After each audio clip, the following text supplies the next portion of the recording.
Һуңгы тәүлектә Башкортостанда һыуҙа йәнә 3 баланың ғүмере өҙөлдө.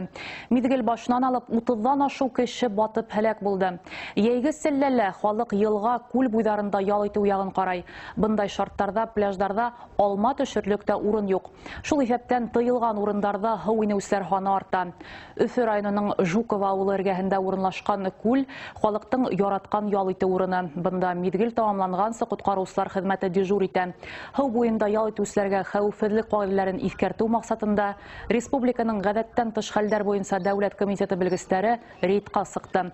Эш барышында махсус листовкалар таратылды. Шулай уҡ ашығыс ярҙам алымдары күрһәтелде.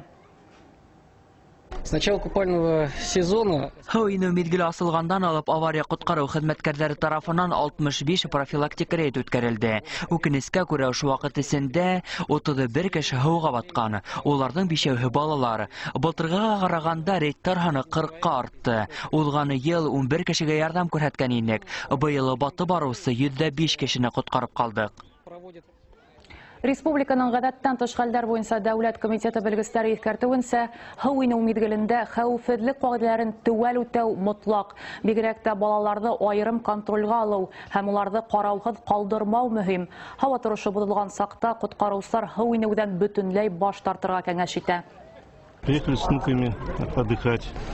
Йылдағыса ейәндәрем менән ял итергә килдек. Беҙ бында йәш булабыҙ. Үҙем ошо күл буйына 25-30 йыл рәттән киләм. Ул ҡаланан йыраҡ урынлашҡан, һыуы бик таҙа. Хәүефһеҙлек ҡағиҙәләрен үтәргә тырышабыҙ. Күреүегеҙсә, балаларға ҡотҡарыу жилеттарын кейҙерҙек. Уларҙы яңғыҙ ҡалдырмайбыҙ.